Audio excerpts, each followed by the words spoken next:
Hello guys, welcome back to my channel drama series. Part 2 तक की कहानी आपको पिछले वीडियो में बता चुकी हूँ, जिसका लिंक आपको मेरे वीडियो सेक्शन में मिल जाएगा। पिछले एपिसोड में हमने देखा था कि आगे युनसी फैंग के लिए भी विश मांगती है कि उसकी आंखें जल्दी ठीक हो जाए। आगे युनसी को लगता है कि फैंग पानी में गिर गया है, तो युनसी फैंग को बचाने के लिए पानी में कूद जाती है। जब फैंग को इस बारे में पता चलता है तो वो युनसी को बचाने के लिए पानी में कूद जाता है, लेकिन वो युनसी को नहीं बचा पाता और फैंग अपनी बेबसी पर बहुत ही मजबूर होता है कि तभी उधर से कैप्टन आ जाते हैं और वो उन दोनों को बचा लेते हैं। आगे युनसी की तबीयत खराब हो जाती है तो फैंग उसे आराम करने को कहता है, तो युनसी फैंग को कहती है, मुझे पता चला है कि आपकी आंखें ठीक हो सकती है, तो आप अपनी आंखें ठीक क्यों नहीं करवा लेते?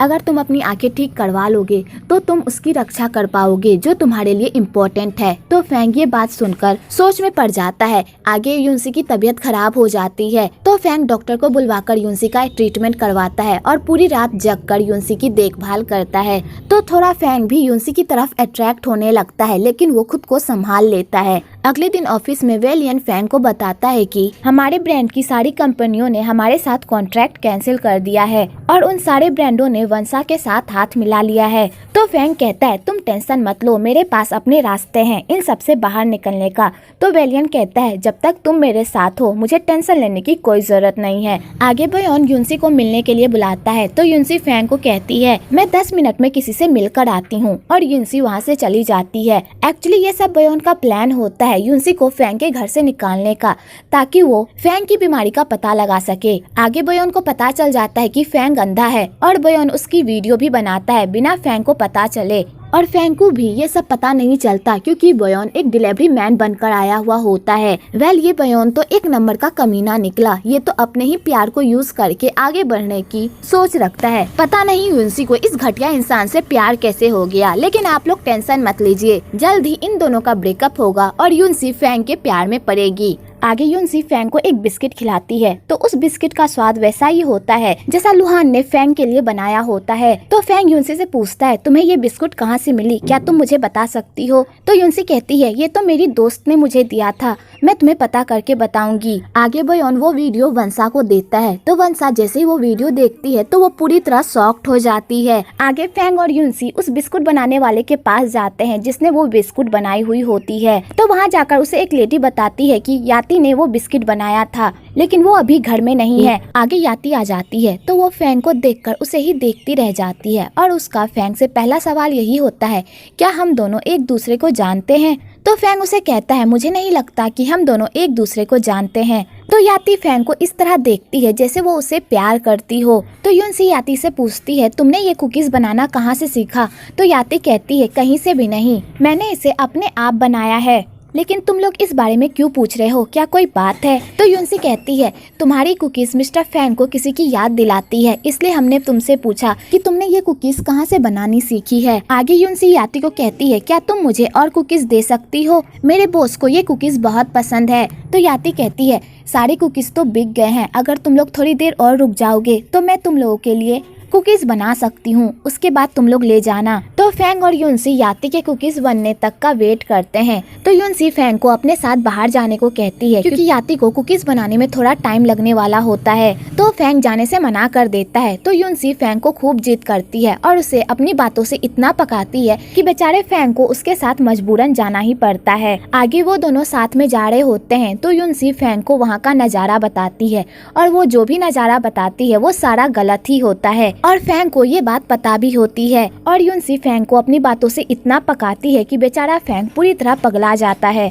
पर उसे युनसी की बातें बहुत अच्छी भी लगती है और वो उसके साथ बहुत ही एंजॉय करता है। आगे युनसी के हाथ से छाता गिर जाता है और वो भी गिरने ही वाली होती है, लेकिन वो खुद को संभाल लेती है, लेकिन इस चक्कर में उसके पैरों में मोच आ जाती है। तो वो दोनों बारिश से बचने के लिए एक जगह पर जाकर रुकते हैं और बारिश खत्म होने का इंतजार करते हैं, पर बारिश खत्म होने का नाम ही नहीं लेती और कुछ देर में अंधेरा भी होने वाला होता है। तो युनसी को अंधेरे से डर लगता है और ये बात फैंग को पता होती है। तो फैंग युनसी को कहता है, चलो हम लोग यहाँ से चलते हैं। तो युनसी कहती है, लेकिन हम यहाँ से कैसे जा पाएंगे, मेरे पैरों में चोट लगी हुई है और अभी तक बारिश भी नहीं खत्म हुई है। तो फैंग कहता है, तुम टेंशन मत लो, बस तुम मुझे रास्ता बताती रहना, ठीक है? आगे फैंग युनसी को अपनी पीठ पर उठाकर वहाँ से लेकर जाता है और युनसी फैंग को रास्ता बताती है और फैंग उसे लेकर जाता है। और वो दोनों साथ में बहुत सारी चैटिंग करते हैं और इसी तरह वो दोनों धीरे धीरे करीब आने लगते हैं। आगे वो दोनों घर पहुंचते हैं तो याती की आंटी युनसी के पैरों की मोच ठीक करती है और उन दोनों को आज रात यहीं पर रुकने को कहती है। तो वो दोनों उनका कहना मान लेते हैं। तो याती को फैंग का रुकना बहुत ही पसंद आता है और याती फैंग की तरफ अट्रैक्ट होने लगती है। आगे युनसी फैंग को रूम का सारा डायरेक्शन बताती है कि उसे कहाँ पर क्या मिलेगा, कहाँ पर जाना है और कहाँ पर उसे पानी मिलेगा। और युनसी फैंग को कहती है अगर किसी चीज की भी जरूरत हो तो आप मुझे बेहिचक बुला लीजिएगा। और युनसी फैंग को एक कोड भी बताती है जिससे वो उसे आसानी से बुला पाएगा। तो युनसी फैंग को कहती है अगर तुम दीवार पर 2 बार नॉक करोगे तो मैं फटाफट तुम्हारे पास आ जाऊंगी। तो फैंग कहता है ठीक है अब जाओ, तुम सोने जाओ। तो युनसी कहती है ध्यान से मुझे बुला लेना और ये सोचकर मत रुक जाना कि मैं सो रही हूँ और तुम मुझे डिस्टर्ब कर रहे हो, प्लीज बुला लेना अगर किसी चीज की जरूरत हो तो फैंग कहता है ठीक है मैं बुला लूंगा, अब जाओ तुम सोने। तो युनसी वहाँ से चली जाती है अपने रूम में सोने के लिए। लेकिन युनसी को फिर भी फैंग की ही चिंता होती है तो वो दीवार पर नॉक करके देख कि उस साइड आवाज जा रही है कि नहीं। तो फैंग युनसी की ऐसी हरकत देखकर बहुत ही खुश होता है कि युनसी को उसकी कितनी फिक्र है। तो फैंग भी उधर से नॉक करता है और युनसी को कहता है मैं ठीक हूँ, अब तुम सो जाओ। तो युनसी कहती है क्या तुम गाना सुनना चाहोगे? तो फैंग कहता है ठीक है। तो युनसी फैंग के लिए गाना गाती है और गाना गाते गाते ही दीवार के पास ही सो जाती है ताकि उसे फैंग की आवाज क्लियरली सुनाई दे। आगे आधी रात में फैंग को प्यास लगती है तो वो पानी पीने जाता है। उसके रूम का पानी खत्म हो गया होता है तो फैंग नीचे जाता है पानी पीने के लिए कि तभी याती फैंग को नीचे आते हुए देख लेती है तो वो उसे संभालती है और उसे पानी भी देती है। तो फैंग कहता है तुम इतनी रात तक जगी हुई थी? तो याती कहती है वो मैं कुकीज बना रही थी इसलिए। तो फैंग कहता है क्या मैं तुम्हारी हेल्प कर दूं? तो याती कहती है ठीक है। आगे वो दोनों मिलकर कुकीज बनाते हैं तो फैंग को याती में लुहान की झलक दिखती है क्योंकि याती बिल्कुल लुहान की तरह बिहेव कर रही होती है और वो लुहान की तरह ही बातें कर रही होती है। तो फैंग याती को कहता है तुम बिल्कुल मेरी फियांसे की तरह बात कर रही हो, मेरी फियांसे भी सेम यही बात कहा करती थी। तो याती कहती है तुम्हारी फियांसे कहाँ है? तो फैंग उसे बताता है कि उसकी फियांसे अब इस दुनिया में नहीं है। तो याती को ये सुनकर बहुत बुरा लगता है। अगले दिन युनसी उठती है तो उसके गले में मोच आ जाती है क्योंकि वो दीवार के सहारे सोई हुई होती है जिस वजह से उसके गले में थोड़ी अकड़न हो जाती है। तो याती की आंटी ये सब देख लेती है और युनसी को कहती है तुम पूरी रात दीवार के सहारे ही सोती रही? तो युनसी कहती है मुझे लगा कहीं बॉस को मेरी जरूरत ना पड़ जाए इसलिए मैं यहीं पर सो गई। दूसरी तरफ वंसा बयान से पूछती है इस क्लिप के बारे में किस किस को पता है? तो बयान कहता है सिर्फ मुझे और आपको। तो वंसा कहती है इस क्लिप के बारे में किसी को भी पता नहीं चलना चाहिए। तो बयान कहता है लेकिन क्यों? ये हमारे लिए तो एक सुनहरा मौका है फैंग को नीचा दिखाने का और उसके बिजनेस को बर्बाद करने का। तो वंसा बयान से गुस्से से बात करती है और कहती है मैंने तुम्हें कह दिया है ना इस बारे में किसी को भी पता नहीं चलना चाहिए, इसका मतलब किसी को भी नहीं। तो बेचारा बयान अपनी सड़ी हुई शक्ल लेकर वहाँ से चला जाता है पर उसे देखकर लगता है कि वो इतनी आसानी से हार मानने वालों से तो बिल्कुल भी नहीं है। वो आगे चलकर कोई ना कोई बड़ा कांड जरूर करेगा। आगे वो लोग वहाँ से जाने लगते हैं तो याती की आंटी उधर से दौड़कर आती है और युनसी को क्रीम देती है और कहती है अपने गर्दन पर लगा लेना, तुम्हारा गर्दन अकड़ गया था ना दीवार के सहारे सोते सोते। तो युनसी आंटी को चुप रहने को कहती है क्योंकि वो नहीं चाहती कि फैंग को इस बारे में पता चले, पर फैंग को इस बारे में पता चल ही जाता है तो वो ये सुनकर बहुत खुश होता है। आगे फैंग ऑफिस जाता है तो वंसा उससे मिलने आती है और वंसा फिर से फैंग को पटाने की कोशिश करती है और उससे एक चांस मांगती है पर फैंग फिर से उसे रिजेक्ट कर देता है। तो वंसा अपना टूटा हुआ दिल लेकर वहाँ से चली जाती है। चाहे वंसा कितनी भी बुरी क्यों ना हो पर वो फैंग का बुरा नहीं चाहती और वो फैंग की कमजोरी का फायदा उठाकर बिजनेस में आगे बढ़ना नहीं चाहती बल्कि वो फेयर कंपटीशन करके आगे बढ़ना चाहती है। आगे फैंग को पता चल जाता है कि युनसी लोहान की बहन है तो फैंग युनसी की माँ को लोहान के कब्र के पास लेकर जाता है और उनसे पूछता है कि उन्होंने उससे झूठ क्यों बोला कि वो लोहान को नहीं जानती। तो युनसी की माँ उसे बताती है कि उसने युनसी और युआन को अडॉप्ट किया था और उसे कुछ दिन पहले ही पता चला कि लोहान युनसी की जुड़वा बहन है और उसे खुद भी नहीं पता कि युनसी के असली पेरेंट्स कौन हैं। तो फैंग ये सुनकर पूरी तरह शॉक्ड हो जाता है। तो युनसी की माँ फैंग से एक प्रॉमिस लेती है कि वो ये बात युनसी को ना बताए कि लोहान और युनसी दोनों जुड़वा बहन है। वो ये बात युनसी को खुद बताना चाहती है और युनसी की माँ फैंग से एक और प्रॉमिस लेती है कि जब भी उसे युनसी और लोहान के असली पेरेंट्स के बारे में पता चलेगा तो वो सबसे पहले उसे बताएगा।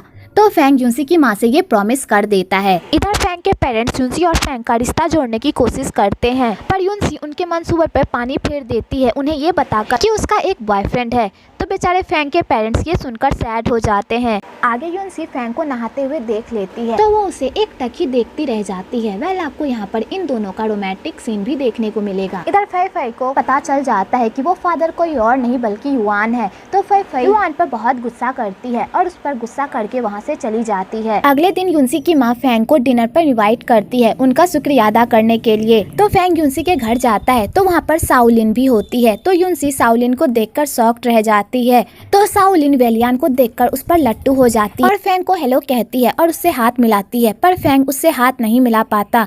तो साओलिन को ये थोड़ा अजीब लगता है। तो यूनसी साओलिन को लेकर रूम में चली जाती है और उसे पूरी बात बताती है कि फैंग अंधा है, लेकिन यूनसी साओलिन से प्रॉमिस करवाती है कि वो ये बात किसी को भी ना बताए। तो साओलिन कहती है, मैं तुम्हारी दोस्त हूँ और तुम्हें पता है कि मैं तुम्हारी बात कभी भी किसी को नहीं बताती। आगे यूनसी साओलिन को वेलियन को लेकर टीस करने लगती है और कहती है, मुझे पता है कि तुम वेलियन को पसंद करती हो, है ना। तो साओलिन यूनसी के सामने इस बात से इनकार करती है। तो यूनसी कहती है, मुझे पता है कि तुम उसे पसंद करती हो, इसलिए मेरे सामने झूठ बोलना बंद करो, समझी। कि तभी यूनसी की माँ यूनसी को सॉस लाने को कहती है। तो यूनसी इस मौके का फायदा उठाती है और साओलिन और वेलियन को एक साथ भेज देती है ताकि वो दोनों एक दूसरे को जान सके और एक साथ टाइम स्पेंड कर सके। तो यूनसी की माँ यूनसी को खूब डांटती है कि वो अपने गेस्ट को इस तरह बाहर सामान लाने कैसे भेज सकती है। तो यूनसी कहती है, माँ आपको पता है मैंने कितना बड़ा पुण्य का काम किया है। मैंने उन दोनों को साथ में इसलिए भेजा है क्योंकि साओलिन वेलियन को पसंद करती है और मैं चाहती हूँ कि वो दोनों एक दूसरे को जाने और एक दूसरे के करीब आए। तो यूनसी की माँ कहती है,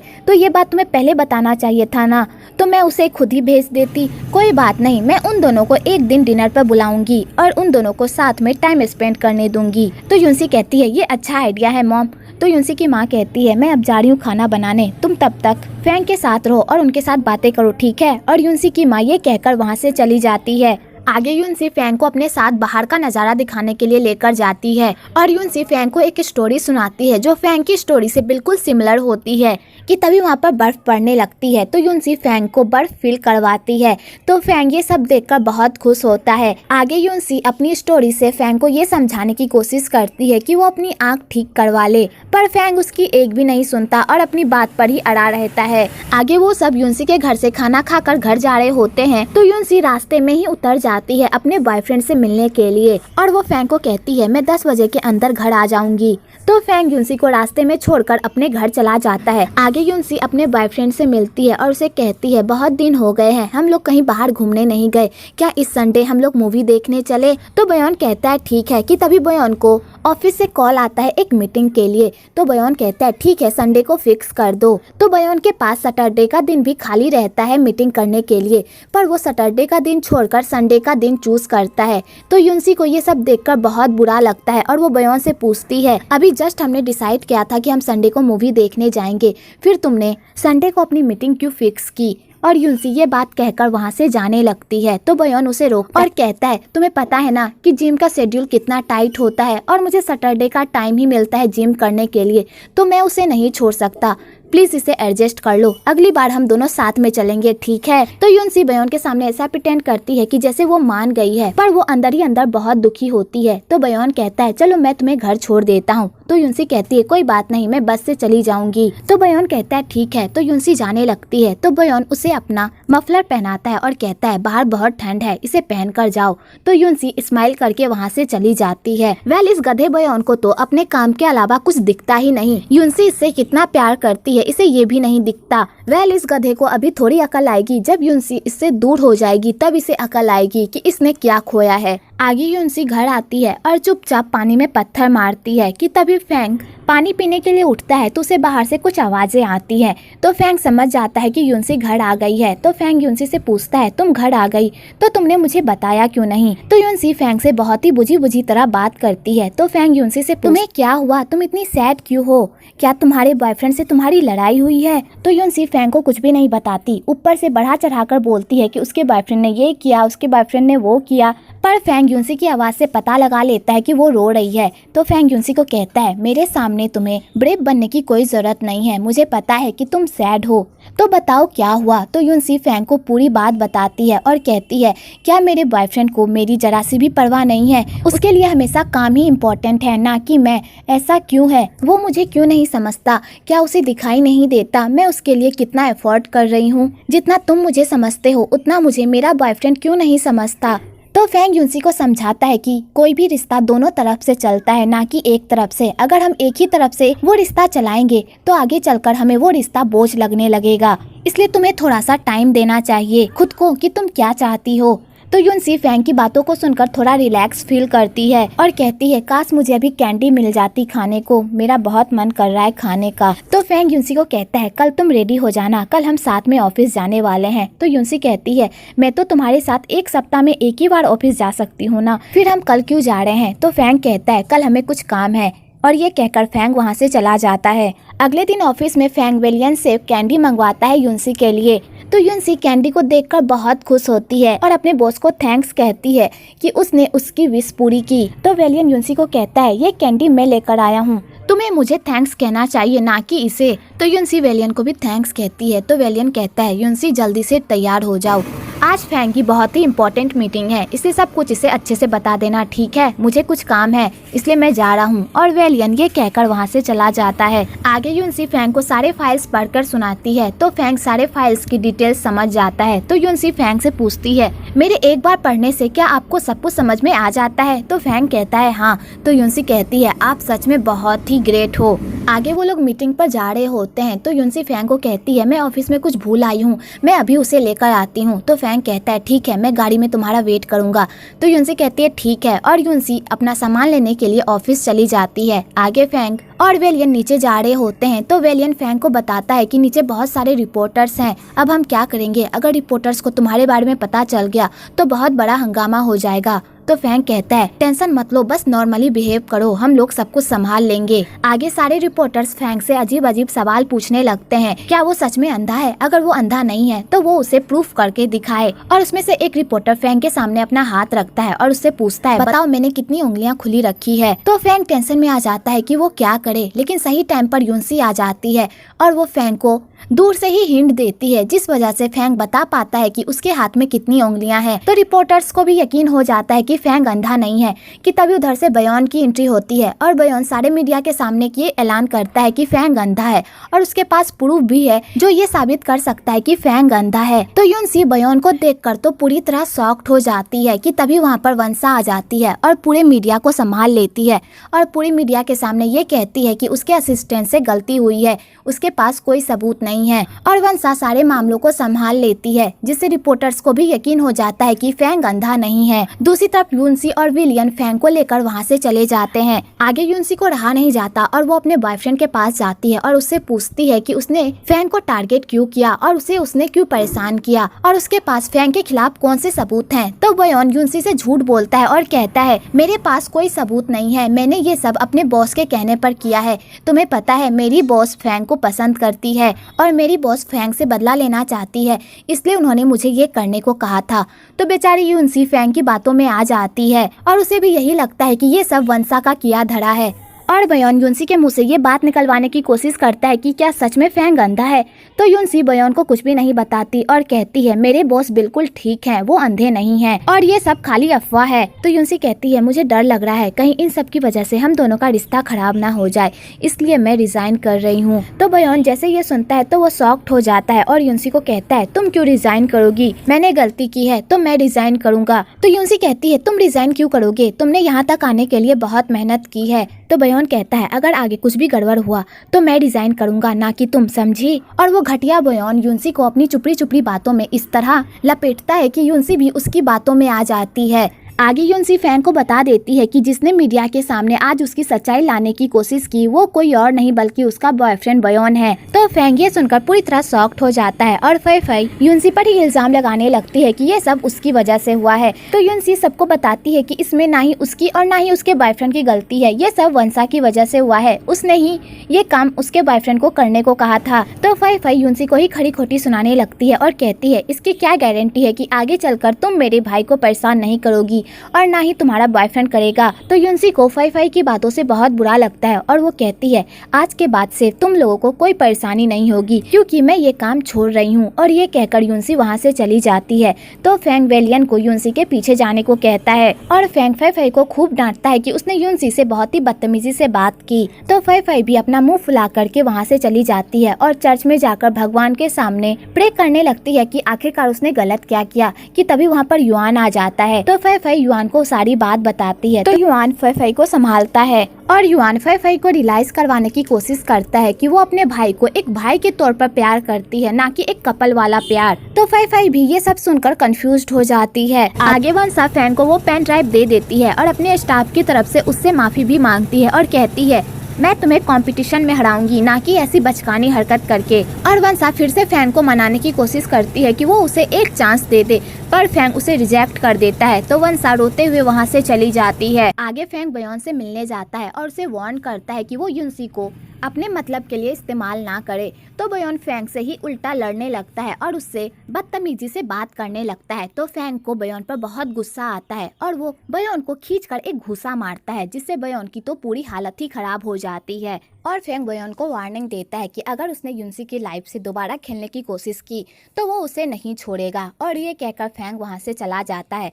तो बयोन गुस्से वाली नजरों से फैंग को देखता है और कहता है तुमने जो मेरे साथ अभी अभी किया मैं इसका बदला लेकर रहूंगा।